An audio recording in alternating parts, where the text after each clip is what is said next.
What's up, buddies? Happy Monday. Welcome to episode number 40 of My View on Books.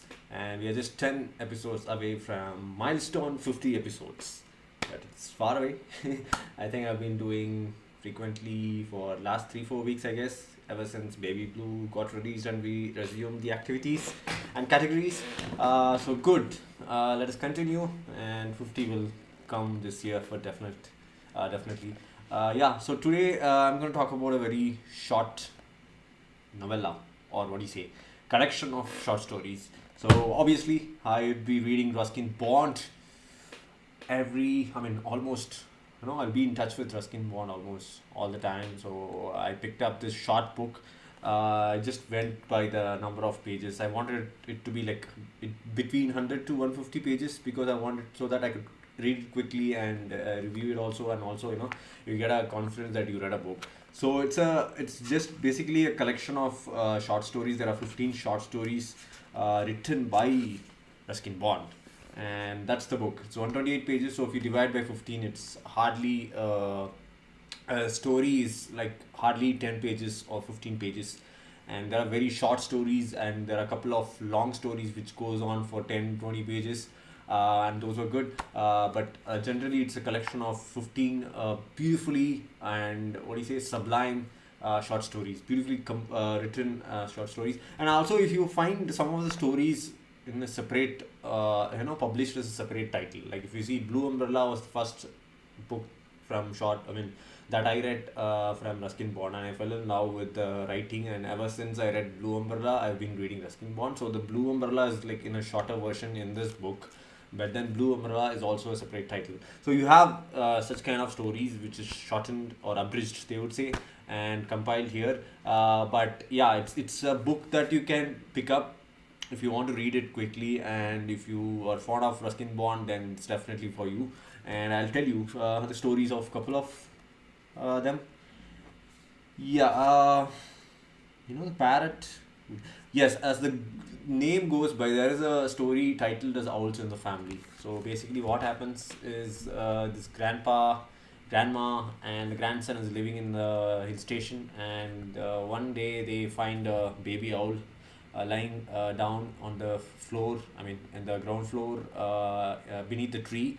And they pick it up and they try to, what do you say, basically recuperate it, feed some food, and they find more baby owls the next day. And looks like they fell off from the nest, and after a couple of days they are recovering, and they get attached to the grandpa and the grandson. And the baby, the mother owl comes looking for them, and then when it's brought outside, the baby also brought outside after it becomes healthy. The mother owl gets aggressive with the grandpa and grandson, but then after 1 or 2 days, it comes back with the baby owls.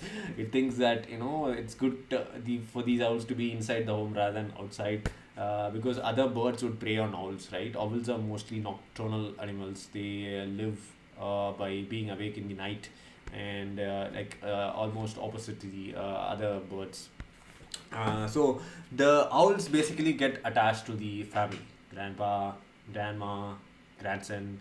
Especially, they are very very attached to the grandma, and she kind of wears the same clothes. So they are very whoever they see wearing the same clothes, they kind of easily get attached to. But then if somebody else is new in the family, some other lady comes, then they get aggressive. And as you can see, I have to enable the title cover. Let me enable. Yeah, as you see, this is the actual book type cover pic, and they are very fond of the grandma, and when she's taking a nap. So basically, she's taking an afternoon nap, and the owls are also cuddled along with her. Beneath her, you can see three owls, and they are also sleeping with the grandma. So that's a very short story, and I really loved reading this. I was thinking I should also get an owl. It was so nice to read.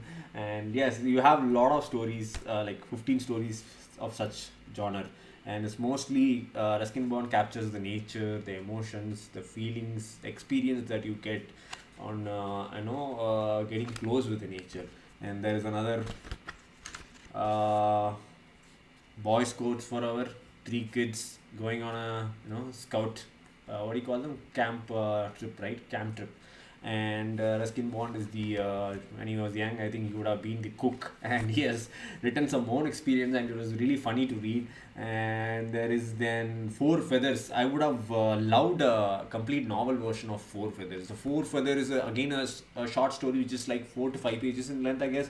So it's like four boys, and each of them get to pick their own feathers, like peacock, parrot feather, then woodpecker feather. So they give their own names, and they're always together, and they go to a hill station, basically to explore, and then they find a baby right in the middle of the forest, and then they wonder that somebody has left it, somebody has dished it and went. So they feel responsible, they want to help the baby out. So they pick the baby and come to the school, to the hostel, and then the villagers come running that they have kidnapped the baby. Looks like the mother was just above the tree picking some fruits or some stuff. It was so funny to read. I would have really loved a novel version of that Four Feathers, because I love kid stories, especially in the hostel, set up in the hostel, or basically 3 or 4 kids exploring some adventurous stories and all. And really, Four Feathers gave that, even though it was like 4 or 5 pages in length, it gave me that fulfilling or satisfying read. I really want an at least 200 pages novel, if developed from it. And then The Boy Who Broke the Bank. That was completely hilarious story. Basically, a boy who's working as a sweeper in the bank ends up ruining the bank's reputation, and that happens in the most funny and amusing way you can think of.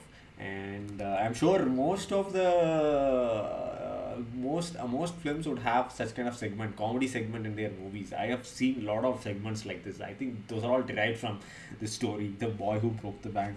And yes, obviously my favorite is Blue Umbrella. I got to read it again. It's about 20 pages here, but in the actual separate title book, it's around I think definitely 60 to 80 pages in length, and it had more description and events, and you kind of get attached to the story. Basically, it's about umbrella, a girl and an umbrella. So Blue Umbrella.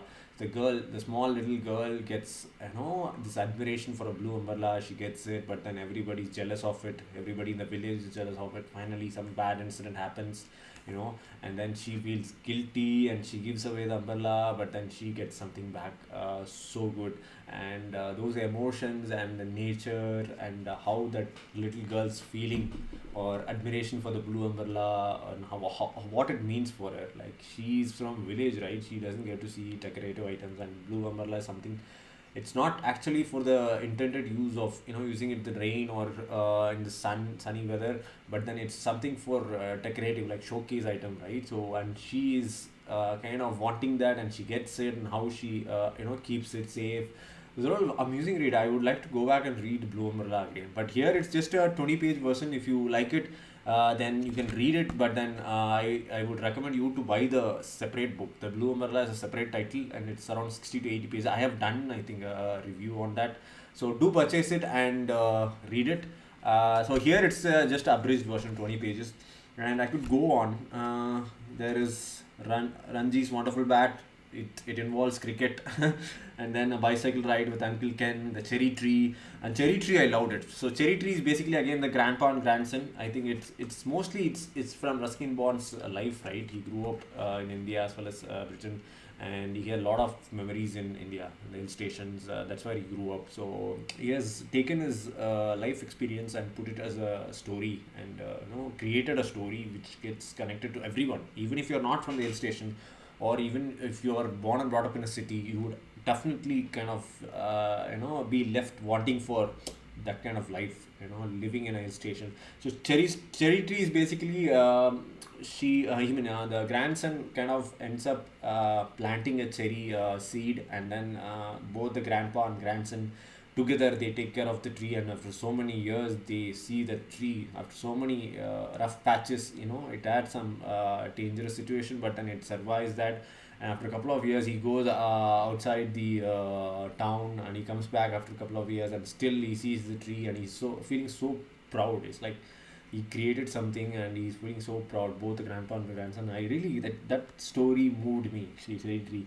So in your life, at least you should plant a tree, and plant something, and try to at least try to bring it to the level of tree, and it'd be a great achievement. Even if you're not doing anything, even if your dreams are not coming true, or you're not getting anything in your life, try to plant a tree, try to plant a sapling, and make sure in years it gets into a tree, it grows into a tree. That would be a great achievement for you as well as the environment.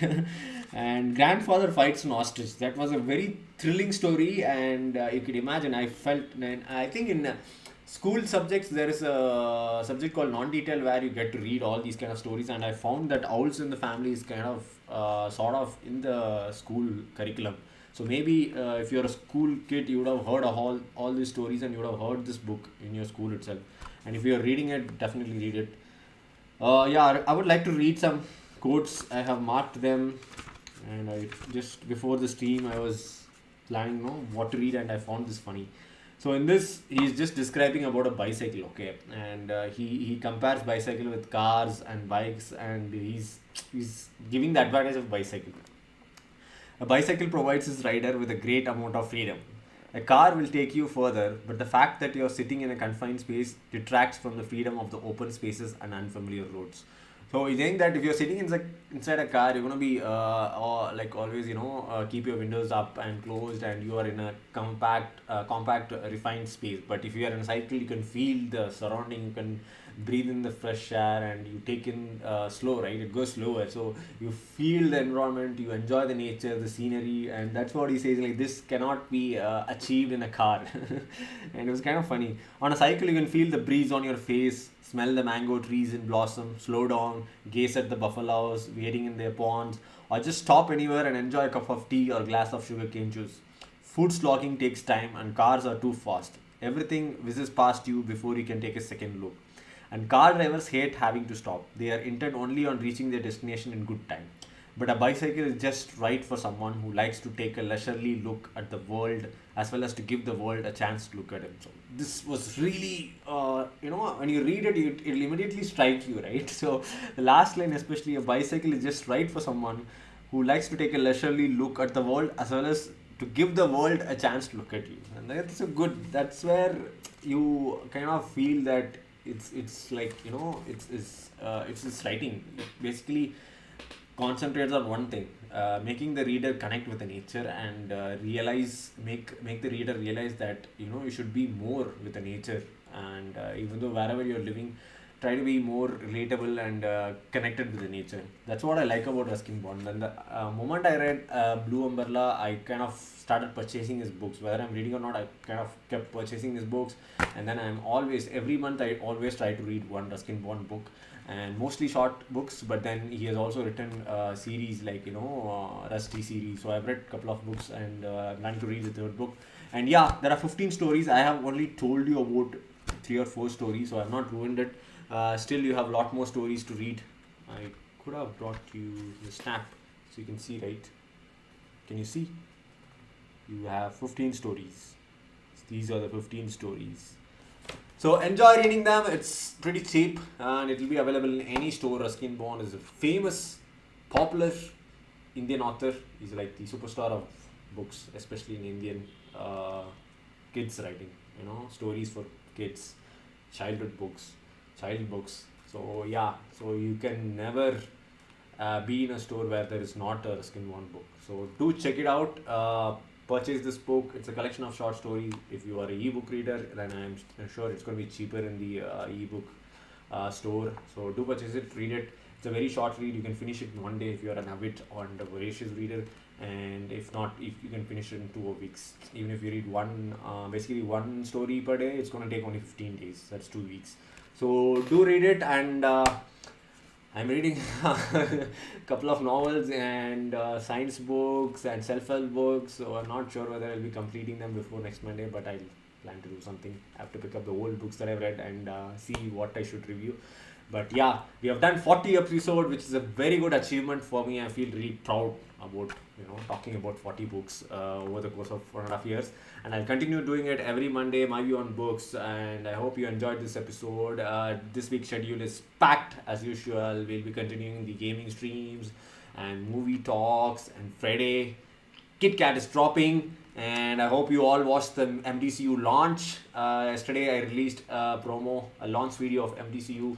It's MaddiE Dawson's cinematic universe. I'm going to make more movies, mostly sequels and prequels of my previous movies, and if possible, I'll plan to merge a couple of movies as well. So do look forward to it, and do keep watching and stay tuned. You're watching Medley with MaddiE. Who is that MaddiE? I'm that MaddiE. See you until the next episode. Bye bye.